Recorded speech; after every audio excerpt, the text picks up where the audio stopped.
अस्सलाम वालेकुम वरहमतुल्लाहि वबरकातुहू। मैं हूँ आपका host doctor Mohammad Faheem, PhD in safety science and engineering. आज मैं चाइनीज़ गवर्नमेंट स्कॉलरशिप के हवाले से उन स्टूडेंट्स को गाइड करना चाहता हूँ जो एमफिल और PhD चाइना से करना चाहते हैं। उसके लिए मेरे पास 5 स्टेप्स हैं। इन 5 स्टेप्स को आपने फॉलो करना है। सबसे पहले आपने वो यूनिवर्सिटीज़ फाइंड करनी है जो कि स्कॉलरशिप ऑफर कर रही हैं, Chinese government scholarship. Second number पे आपने अपना डिपार्टमेंट फाइंड करना है। थर्ड नंबर पे आपने यूनिवर्सिटी की वेबसाइट पे चाइनीज गवर्नमेंट स्कॉलरशिप के हवाले से जो इंस्ट्रक्शंस दी हुई हैं वो आपने रीड करनी है। फोर्थ नंबर पे आपने प्रोफेसर को ईमेल करनी है। और फिफ्थ नंबर पे आपने आया कि चाइनीज स्कॉलरशिप कौंसल का फॉर्म फिल करना है और साथ यूनिवर्सिटी का करना है। चलें, अब मैं वन बाई वन स्टेप्स की तरफ डिटेल में बताता हूँ। पहला स्टेप था कि यूनिवर्सिटी फाइंड करना। उसके हवाले से आप परेशान ना हो, मैं डिस्क्रिप्शन में लिंक ऐड कर दूंगा, वहां से आप देख सकते हैं कौन सी university Chinese government scholarship offer कर रही है। सेकंड स्टेप है अपना डिपार्टमेंट फाइंड करना। अब डिपार्टमेंट फाइंड करने से क्या है कि बाज़ औक़ात ये होता है कि आपका यहाँ पे एक डिपार्टमेंट है तो वहाँ पे भी सेम नाम से डिपार्टमेंट हो, ये लाजमी नहीं है। बाज़ औक़ात ऐसा होता है कि यहाँ पे आपने इन्वायरमेंटल साइंसेज में एमफिल किया हुआ और PhD वहाँ पे आप इन्वायरमेंटल साइंसेज में करते हैं, वहाँ अलग से डिपार्टमेंट नहीं होता, तो वो एग्रीकल्चर साइंसेज में भी हो सकता है या फिर वो इन्वायरमेंटल साइंस के डिपार्टमेंट के नाम से अलग होगा। तो इस तरह हर एक मेजर का वो अपने रेलिवेंट जो डिपार्टमेंट उनके मेजर से रिलेट कर रहे हैं उनमें भी अपना मेजर चेक कर सकता है। ये तरीका है। और बाज़ औक़ात ये होता है कि आपको डिपार्टमेंट्स नहीं मिल रहे होते जो इंग्लिश वर्जन होते हैं वेबसाइट्स का, तो आप उसके लिए चाइनीज़ वर्जन वेबसाइट को ओपन करें गूगल क्रोम में। जब आप उसको ओपन करते हैं तो राइट अपर कॉर्नर के ऊपर ट्रांसलेट का ऑप्शन आ जाता है। जैसे ही आप ट्रांसलेट पे क्लिक करेंगे वो ट्रांसलेट हो जाएगा। अब थर्ड नंबर पे आपने यूनिवर्सिटी की वेबसाइट पे जो चाइनीज गवर्नमेंट स्कॉलरशिप के हवाले से इंस्ट्रक्शंस दी हुई है वो केयरफुली रीड करनी है। अब ये थर्ड नंबर पे ये स्टेप मैंने क्यों रखा है, उसकी वजह है, पहले आप बाकी स्टेप्स कर लेते हैं, एंड पे आके देखते हैं जनाब उसकी प्रोसेसिंग फीस थी या उसके कुछ ऐसे मसाइल थे जो आपके बस में नहीं है आप पूरा कर सकें, फिर आप वो क्विट कर देते हैं, आपकी सारी मेहनत ज़ाया हो जाती है। तो इसलिए थर्ड नंबर पे आपने यूनिवर्सिटी की इंस्ट्रक्शंस केयरफुली रीड करनी है जो चाइनीज गवर्नमेंट स्कॉलरशिप के हवाले से वेबसाइट के ऊपर दी हुई है।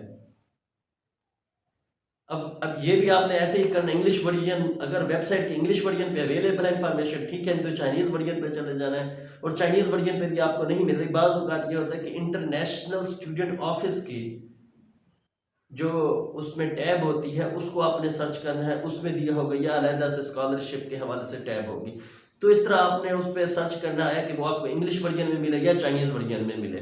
ट्रांसलेशन आप उसी तरह ही जैसे मैंने आपको पहले बताया है कि गूगल क्रोम में ओपन करें, राइट अपर कॉर्नर पे आपके पास ट्रांसलेट का ऑप्शन आएगा, तो आप वो ट्रांसलेट हो जाएगी और आप पढ़ सकते हैं सारा कुछ। आपके 3 स्टेप मुकम्मल हो गए। अब चौथा स्टेप है प्रोफेसर को ईमेल करना। लेकिन प्रोफेसर को ईमेल करने से पहले आप ज़हन नशीन कर लें कि आपने अच्छी तरह से उस प्रोफेसर की प्रोफाइल को रीड करना है जिसके पास आप PhD या MPhil करना चाहते हैं। अब उसके रिसर्च इंटरेस्ट को मद्देनजर रखते हुए आपने ईमेल लिखनी है। उसमें जो चीज़ें आपने हाईलाइट करनी है कि आपका MPhil, फॉर एग्जाम्पल आप PhD करने जा रहे हैं तो आपका MPhil इस चीज़ में है, ये आपका टाइटल था MPhil में रिसर्च का। अब आप PhD उसके पास इस सब्जेक्ट में करना चाह रहे हैं क्योंकि आपका रिसर्च इंटरेस्ट उसके रिसर्च इंटरेस्ट से मैच करता है या आप उसके रिसर्च वर्क में इंटरेस्टेड हैं। जब आपने उसकी प्रोफाइल अच्छी तरह पढ़ ली है तो आप उसको एक प्रपोज टॉपिक भी दे सकते हैं, एक जनरल किस्म का, और वो प्रपोज टॉपिक देना है जिस पे आप रिसर्च प्रपोजल भी लिख सकते हैं। के अंदर जो आपने एक और चीज़ हाईलाइट करनी है वो ये है कि source of funding Chinese government scholarship होगा।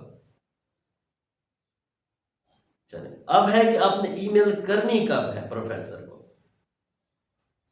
तो ईमेल आपने सितंबर में स्टार्ट करनी है, अगर ज़्यादा लेट हो जाए तो अक्टूबर में, इससे ज़्यादा लेट हो जाएंगे तो आपको एक्सेप्टेंस लेटर मिलना मुमकिन नहीं है क्योंकि प्रोफेसर्स के पास काफ़ी सारे स्टूडेंट्स होते हैं जो कि मेल कर चुके होते हैं और वो उन्हें एक्सेप्टेंस दे चुके होते हैं। ये मेरे एक्सपीरियंस के लिहाज से सितंबर और अक्टूबर का महीना बेस्ट होता है ईमेल्स करने के लिए, एक्सेप्टेंस लेटर लेने के लिए। और ज़हन नशीन कर लें कि जो एक्सेप्टेंस लेटर है ये स्कॉलरशिप के लिए मैंडेटरी नहीं है, इसी लिए मैंने कहा कि थर्ड नंबर पे आपने यूनिवर्सिटी की इंस्ट्रक्शंस पढ़नी है। कुछ यूनिवर्सिटीज़ में 5 to 10% यूनिवर्सिटीज़ ऐसी हैं जिनमें एक्सेप्टेंस लेटर मैंडेटरी है, वरना एक्सेप्टेंस लेटर मैंडेटरी नहीं है। तो इसलिए आप पहले अच्छी तरह इंस्ट्रक्शंस को रीड करें, फिर आप प्रोफेसर को ईमेल करें। अब 5th नंबर पे आपने थर्ड स्टेप को ज़हन नशीन कर लेना है, जो आपने उसमें पढ़ा था इंस्ट्रक्शंस क्या थी। उसमें एक इंस्ट्रक्शन ये तो लाजमी होगी कि आपने चाइना स्कॉलरशिप काउंसिल का फॉर्म फिल करना ही करना है। उसके अलावा उसमें आया कि ये इंस्ट्रक्शन दी हुई थी कि आपने यूनिवर्सिटी का फॉर्म भी फिल करना है कि नहीं करना। अगर वो भी फिल करना, उसका लिंक दिया होगा इंस्ट्रक्शंस में, जो थर्ड नंबर स्टेप पे आपने प्रोसेस किया था, वहां से आप रीड करें। अगर वो भी करना है तो वो भी करें, बाकी जो उनके स्टेप्स हैं वो सारे करें। और याद रखिएगा, जो आपकी चाइना स्कॉलरशिप काउंसिल पे इंफॉर्मेशन है और जो यूनिवर्सिटी की वेबसाइट पे इंफॉर्मेशन है, वो आपकी सेम होनी चाहिए। जब आप फिल करेंगे फॉर्म, उनमें कोई डिफरेंट नहीं आना चाहिए। तो ये 5 बड़े ही सिंपल से स्टेप थे। यूनिवर्सिटी फाइंड करना जो स्कॉलरशिप ऑफर कर रही है, सेकंड नंबर पे डिपार्टमेंट फाइंड करना, तीसरे नंबर पे यूनिवर्सिटी की वेबसाइट पर जाकर चाइनीज गवर्नमेंट स्कॉलरशिप के हवाले से इंस्ट्रक्शंस रीड करना, फोर्थ नंबर पे प्रोफेसर्स को ईमेल करना, लेकिन उसके रिसर्च इंटरेस्ट को मद्देनजर रखते हुए। पांचवें नंबर पे आपने चाइना स्कॉलरशिप काउंसिल का फॉर्म फिल करना है, और अगर यूनिवर्सिटी के फॉर्म फिल करने की रिक्वायरमेंट है तो वो भी आपने करनी है, और इसके अलावा भी जो डॉक्यूमेंट्स चाहिए तो वो भी साथ आपने फिल करने हैं।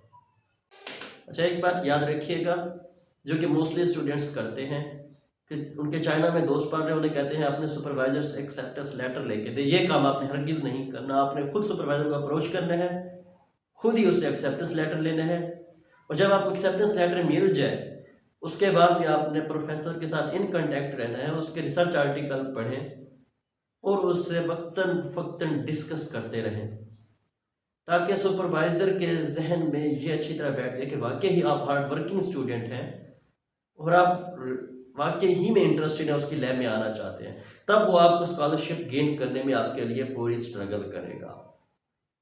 तो ये चंद एक इंफॉर्मेशंस थी जो मैंने बताई। टोटल 5 स्टेप्स थे जो आपने करने हैं। किसी एजेंट के पास, किसी के पास आपको जाने की जरूरत नहीं है, निहायत ही सिंपल है सब कुछ। तो नेक्स्ट वीडियो में मैं आपको बताऊंगा कि कौन कौन से डॉक्यूमेंट्स रिक्वायर्ड हैं और वो कैसे बनाए जाते हैं। तो इंशाल्लाह नेक्स्ट वीडियो तक वेट करिएगा।